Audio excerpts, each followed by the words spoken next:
नमस्कार दोस्तों, बुनियाद एजुकेशन हब में आपका स्वागत है। दोस्तों आज वाला जो अपना जो चैप्टर है वो है थायराइड ग्रंथि वाला चैप्टर है। बहुत इंपॉर्टेंट चैप्टर है दोस्तों, ठीक है। और दोस्तों आपको याद रखना कि जो जनरल साइंस वाला या जो जनरल साइंस है हर कंपटीशन के अंतर्गत आती है, ठीक है। और अब जो भर्ती चल रही है, जैसे पटवार चल रही है, राजस्थान पुलिस चल रही है, या रेलवे में जो एनटीपीसी है या आरआरबी है, और इन सभी कंपटीशन में दोस्तों आपको याद रखना जनरल साइंस एक महत्वपूर्ण सब्जेक्ट है या जनरल साइंस से आती है, ठीक है। और आज वाला दोस्तों अपना जो चैप्टर है वो है थायरोक्सिन हार्मोन। कौन सा? या थायराइड ग्रंथि। कौन सा हो जाएगा? थायराइड ग्रंथि। तो आपको याद रखना आज वाला ही जो अपना जो चैप्टर है वो है थायराइड ग्रंथि वाला। और थायराइड ग्रंथि को दोस्तों हिंदी में अपन क्या कहते हैं? हिंदी में इसे अपन आउटो ग्रंथि भी कहते हैं। हिंदी में इसे अपन क्या कहते हैं? आउटो ग्रंथि भी कहते हैं, ठीक है। अब देखिए जो थायराइड ग्रंथि है दोस्तों, इसकी लोकेशन कहाँ है, मतलब ये अपने शरीर की कहाँ पाई जाती है? तो आपको याद रखना दोस्तों, ये जो थायराइड ग्रंथि है ये आपको याद रखना ये श्वास नली के दोनों ओर पाई जाती है। अपनी जो श्वास नली होती है और इस श्वास नली की और दोनों ओर जो ग्रंथि पाई जाती है दोस्तों उसको अपन कहते हैं थायराइड ग्रंथि, ठीक है। और थायराइड के अलावा और कौन सी ग्रंथि होती है वो है पैराथायराइड ग्रंथि, ठीक है। अब देखिए दोस्तों इसकी आकृति कैसी होती है। इसकी आकृति के बारे में अगर बात करें तो इसकी आकृति होती है दोस्तों अंग्रेजी के एच जैसी, या अपन ये कहें कि तितली नुमा, या क्या है ये तितली नुमा। इसकी जो आकृति होती है दोस्तों वो आपको याद रखना तितली नुमा या बटरफ्लाई जैसी इसकी आकृति होती है, या अंग्रेजी की एच जैसी इसकी क्या होती है? आकृति होती है, ठीक है। इसके अलावा दोस्तों आपको याद रखना कि ये जो थायराइड ग्रंथि है ये आपको याद रखना गोलाकार, छोटे छोटे गोलाकार पुटकों से बनी होती है। ये जो थायराइड ग्रंथि है तो इसके बारे में आप याद रखना ये छोटी छोटी गोलाकार पुटकों से बनी होती है। कौन सी ग्रंथि होती है दोस्तों? आपको याद रखना वो हो जाएगा थायराइड ग्रंथि, ठीक है। अब देखिए दोस्तों जो थायराइड ग्रंथि है ये अपने मानव शरीर की सबसे बड़ी अंतःस्रावी ग्रंथि है। तो आपको याद रखना दोस्तों ये थायराइड ग्रंथि है और अपने मानव शरीर की सबसे बड़ी अंतःस्रावी ग्रंथि है। सबसे बड़ी अंतःस्रावी ग्रंथि मानव शरीर की कौन सी है? तो दोस्तों आपको याद रखना वो है थायराइड ग्रंथि। और इसका वजन कितना होता है दोस्तों? इसका वजन होता है दोस्तों 25 से 30 ग्राम। 25 से और 30 ग्राम इसका क्या होता है? वजन होता है। और ये थायराइड ग्रंथि मानव शरीर की सबसे बड़ी अंतःस्रावी ग्रंथि है। आपसे पूछ लिया जाए कि मानव शरीर की सबसे बड़ी ग्रंथि कौन सी है, तो लीवर है या यकृत है, या मानव शरीर की सबसे बड़ी बहिस्रावी ग्रंथि कौन सी है, तो लीवर है। लेकिन मानव शरीर की सबसे बड़ी अंतःस्रावी ग्रंथि कौन सी है, तो वो थायराइड ग्रंथि है। और उसका वजन कितना है दोस्तों? तो इसका वजन आप याद रखना 25 से 30 ग्राम इसका क्या है? वजन है, ठीक है। इसके अलावा दोस्तों जो ये जो थायराइड ग्रंथि है इसको अपन आत्महत्या करने वाली ग्रंथि भी कहते हैं। इसे अपन आत्महत्या करने वाली ग्रंथि भी कहते हैं। और इसे आत्महत्या करने वाली ग्रंथि क्यों कहते हैं दोस्तों? तो इसके बारे में आप याद रखना दोस्तों एक रोग है, उस रोग का नाम है हाशीमोटो रोग। कौन सा हो जाएगा? हाशीमोटो का रोग। ये हाशीमोटो को रोग में क्या होता है दोस्तों? ये थायरोक्सिन हार्मोन की कमी से होता है। और इस रोग के उपचार में जो अपन औषधि लेते हैं और उस औषधि के विरुद्ध दोस्तों अपने शरीर में एंटीबॉडीज बनने लगते हैं, और वो एंटीबॉडीज दोस्तों क्या करते हैं? इस थायराइड ग्रंथि को नुकसान पहुंचाते हैं। और इसीलिए दोस्तों थायराइड ग्रंथि को अपन क्या कहते हैं? आत्महत्या या स्वयं की हत्या करने वाली या आत्महत्या करने वाली ग्रंथि भी कहते हैं, ठीक है। इसके अलावा दोस्तों जो थायराइड ग्रंथि है इसे आपको याद रखना अंतःस्रावी ग्रंथि का पेसमेकर भी कहते हैं। अंतःस्रावी ग्रंथि का पेसमेकर के नाम से भी जानते हैं। किस ग्रंथि को कहते हैं? तो आपको याद रखना दोस्तों वो कहते हैं अपने थायराइड ग्रंथि को। थायराइड ग्रंथि को अंतःस्रावी ग्रंथि का पेसमेकर भी कहते हैं या आत्महत्या करने वाली ग्रंथि भी कहते हैं, ठीक है। अब देखिए दोस्तों थायराइड ग्रंथि का अपने शरीर में कार्य क्या है? तो कार्य के बारे में अगर बात करें दोस्तों, ये क्या करती है, ये अपने जो शरीर में क्या करती है, ये थायराइड ग्रंथि क्या है, BMR ये अपने शरीर में बीएमआर का कंट्रोल करते हैं। अब आपके दिमाग में आ रहा है कि सर बीएमआर क्या चीज़ है, ठीक है। बी से तो मतलब हो जाएगा दोस्तों बेसिक, बी से मतलब क्या हो जाएगा बेसिक, एम से हो जाएगा मेटाबॉलिक, एम से क्या हो जाएगा मेटाबॉलिक, सी से हो जाएगा दोस्तों रेट, क्या हो जाएगा रेट, और इससे हिंदी में अपन क्या कहते हैं, हिंदी में कहते हैं दोस्तों आधार्य, हिंदी में क्या कहते हैं आधार्य उपापचय, आधार्य उपापचय दर। अपने शरीर की जो उपापचय दर है उसको कंट्रोल कौन करता है दोस्तों, इसके बारे में आप याद रखना। इसको कंट्रोल करती है दोस्तों थायराइड ग्रंथि। कौन सी ग्रंथि कंट्रोल करती है, थायराइड ग्रंथि। अब देखिए दोस्तों थायराइड ग्रंथि से कौन सा हार्मोन स्रावित होता है, तो थायराइड ग्रंथि से दोस्तों आपको याद रखना है जो हार्मोन स्रावित होता है उस हार्मोन का नाम है थायरोक्सिन हार्मोन। कौन सा हार्मोन हो जाए, थायरोक्सिन, इस हार्मोन का नाम है दोस्तों थायरोक्सिन हार्मोन, और ये थायराइड ग्रंथि से स्रावित होता है, ठीक है। ये दोस्तों दो प्रकार का होता है, एक तो होता है T3 और दूसरा होता है T4। अब आपके दिमाग में आ रहा है कि सिर्फ T3 और T4 क्या चीज़ है, आपके दिमाग में आ रहा है कि सिर्फ T3 और T4 क्या चीज़ है, ठीक है। इसमें देखिए दोस्तों इसका पूरा नाम है ट्राई आयोडो, क्या नाम है, ट्राई आयोडो थायरोनिन, ठीक है, थायरोनिन, ठीक है। ये तो इसका T3 का पूरा नाम है, और T4 में क्या होता है, जो ट्राई की जगह अपन क्या लगा देंगे टेट्रा, ठीक है, टेट्रा आयोडोथायरोनिन, ये इसका पूरा नाम है, ठीक है।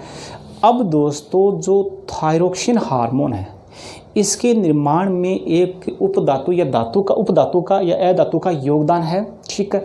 और वो कौन सा है दोस्तों, उसका नाम है आयोडीन। क्या है, आयोडीन।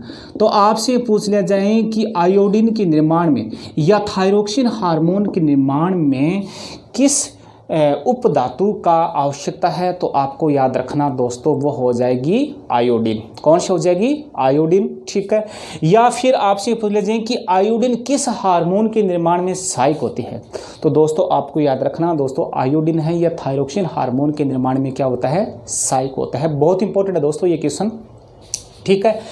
इसके अलावा जो थायरोक्सिन हार्मोन है दोस्तों ये आरबीसी के निर्माण में भी सहायक होता है। ये जो थायरोक्सिन हार्मोन है दोस्तों इसके बारे में आप याद रखना, ये आरबीसी के निर्माण में भी क्या होता है, सहायक होता है। अब देखिए दोस्तों यहाँ से इंपॉर्टेंट क्वेश्चन आ रहे हैं, वैसे ये भी इंपॉर्टेंट ही है। आगे इसकी कमी से होने वाले रोगों या अधिकता से होने वाले रोगों के बारे में अपने बात करते हैं, ठीक है। अब देखिए दोस्तों थायरोक्सिन हार्मोन की कमी से कौन कौन से रोग हो जाते हैं। कमी से बारे में अगर बात करें तो कमी से दोस्तों एक नंबर हो जाएगा दोस्तों आउटू वामनता, आउटू वामनता, ठीक है। या इससे अपना दूसरा नाम हो जाएगा जड़ वामनता, जड़ वामनता, या इसे अपन आउटू वामनता, जड़ वामनता, या इसे अपन इंग्लिश में क्या कहते हैं, क्रिटिनिज्म भी कहते हैं। क्या कहते हैं, क्रिटिनिज्म। ये दोस्तों जो रोग है इस एक रोग के तीन नाम है, आउटू वामनता कह दीजिए, जड़ वामनता कह दीजिए, क्रिटिनिज्म कह दीजिए। ये किसकी कमी से होता है, तो ये आप याद रखना, ये होता है दोस्तों थायरोक्सिन हार्मोन की कमी से, ठीक है। अब ये रोग होता है किस में दोस्तों, ये रोग होता है दोस्तों बच्चों में, ठीक है।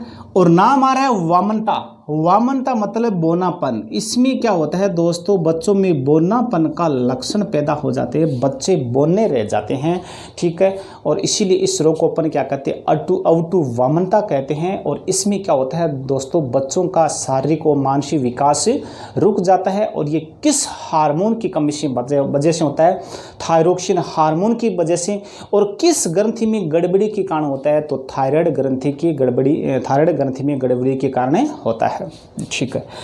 अब दूसरा रोग कौन सा हो जाएगा दोस्तों, दूसरा रोग हो जाएगा दोस्तों मिक्सिडिमा, दूसरा रोग हो जाएगा दोस्तों मिक्सिडिमा।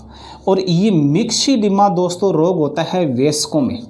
ये किस में होता है दोस्तों, वयस्कों में होता है।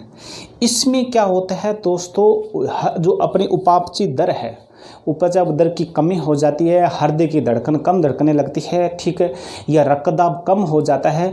ये किस रोग में हो जाता है, ये मिक्सिडिमा में हो जाता है। और मिक्सिडिमा किसकी वजह से होता है, ये थायरोक्सिन हार्मोन की कमी की वजह से होता है, ठीक है। अब 3 नंबर रोग कौन सा है दोस्तों? 3 नंबर दोस्तों है दोस्तों, इसे अपन घेंगा भी कहते हैं, इससे दोस्तों अपन गलगंड भी कहते हैं, ठीक है। और इसे दोस्तों असे अपन कंठमाला भी कहते हैं। क्या कहते हैं? कंठमाला भी कहते हैं, ठीक है। और इसको दोस्तों इंग्लिश में अपन क्या कहते हैं? गवाइटर भी कहते हैं। क्या कहते हैं? गवाइटर भी कहते हैं। घेंगा कह दीजिए दोस्तों, गलगंड कह दीजिए, कंठमाला कह दीजिए, इंग्लिश में गवाइटर कह दीजिए। ये कैसे होता है दोस्तों? इसके बारे में दोस्तों याद रखना, ये थायरोक्सिन हार्मोन और आयोडीन की कमी से कौन सा रोग हो जाता है?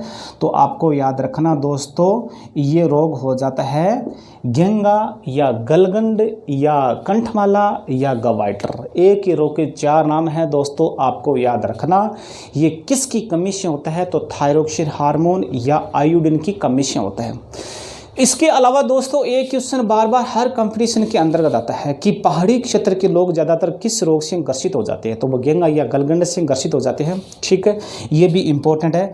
अब इसमें होता क्या दोस्तों? इसमें क्या होता है कि अपनी जो थायराइड ग्रंथि है, अपनी दोस्तों थायराइड ग्रंथि है, वो दोनों ओर से फूल जाती है, ठीक है। कई बार आपने देखा होगा कि बचपन में ये देखने में आई है कि ये जो थायराइड ग्रंथि दोनों से अपन कंठ फूल जाते हैं, ठीक है। और इसमें दर्द होने लगता है, फिर अपन क्या करते हैं? नमक का गरारा करते हैं और उसी को अपन क्या कहते हैं? घेंगा या गलगंड रोग कहते हैं। ये किसकी कमी से होता है? यह थायरोक्सिन हार्मोन या आयोडीन की कमी से होता है, ठीक है। अब 4 नंबर रोग कौन सा दोस्तों? 4 नंबर है दोस्तों हाशिमोटो का रोग। ये भी थायरोक्सिन हार्मोन की कमी से होता है और इसी हाशिमोटो रोग की वजह से और थायराइड ग्रंथि को अपन क्या कहते हैं? आत्महत्या करने वाली ग्रंथि भी कहते हैं, क्योंकि इसमें क्या होता है? ये जो थायराइड ग्रंथि अपने आप पे नष्ट होने लगती है, ठीक है। ये तो हो जाएगा दोस्तों इसकी कमी से रोग। अब दोस्तों इसकी अधिकता से कौन कौन से रोग जाते हैं? अधिकता के बारे में अगर बात करें, इसकी अधिकता से कौन कौन से थायरोक्सिन हार्मोन की अधिकता से कौन कौन से हो जाता है? अधिकता से दोस्तों रोग हो जाएगा, उसका नाम है नेत्रोत्सेंदी गलगंड, ठीक है। और इंग्लिश में अपन क्या कहते हैं दोस्तों? इंग्लिश में अपन कहते हैं एक्सोफथेल्मिक। इंग्लिश में अपन क्या कहते हैं? एक्सोफथेल्मिक। और इस रोग में क्या होता है दोस्तों? अपना जो ये नेत्र गोलक है, ये नेत्र कोटरों से बाहर आ जाता है, एक डरावनी स्थिति बन जाती है और उसी रोग को अपन क्या कहते हैं? एक्सोफथेल्मिक रोग कहते हैं, ठीक है। और 2 नंबर कौन सा हो जाएगा दोस्तों? 2 नंबर हो जाएगा दोस्तों पल्लूमर का रोग। और पल्लूमर के रोग में आप याद रखना दोस्तों, इसमें थायराइड ग्रंथि में क्या बन जाती है? गांठ बन जाती है। क्या बन जाती है? गांठ बन जाती है और उसी रोग को अपन क्या कहते हैं? पल्लूमर का रोग कहते हैं, ठीक है। ये हो जाएगा दोस्तों थायराइड ग्रंथि वाला चैप्टर। बहुत इंपॉर्टेंट चैप्टर है दोस्तों। आपसे पूछ ले जाएं कि थायराइड ग्रंथि कहाँ है, तो आप याद रखना अपनी श्वास नली की दोनों हो रहे हैं, ठीक है। आकृति कैसी है? एच नुमा, तितली नुमा, ठीक है। गोलाकार पुटकों से कौन सी ग्रंथि बनी होती है? थायराइड ग्रंथि। मानव शरीर की सबसे बड़ी अंतःस्रावी ग्रंथि कौन सी है? थायराइड ग्रंथि। किस ग्रंथि को आत्महत्या करने वाली ग्रंथि भी कहते हैं? थायराइड ग्रंथि। किस ग्रंथि को अंतःस्रावी ग्रंथि का पेसमेकर भी कहते हैं? तो थायराइड ग्रंथि। इस प्रकार से दोस्तों आपको याद रखना। फिर इससे थायरोक्सिन हार्मोन स्रावित होता है, इसकी कमी से ये रोग हो जाता है, अधिकता से ये रोग हो जाता है, ठीक है। और दोस्तों चैनल को ज़्यादा से ज़्यादा सब्सक्राइब करो, ज़्यादा से ज़्यादा शेयर करो, ठीक है। ये हो जाए।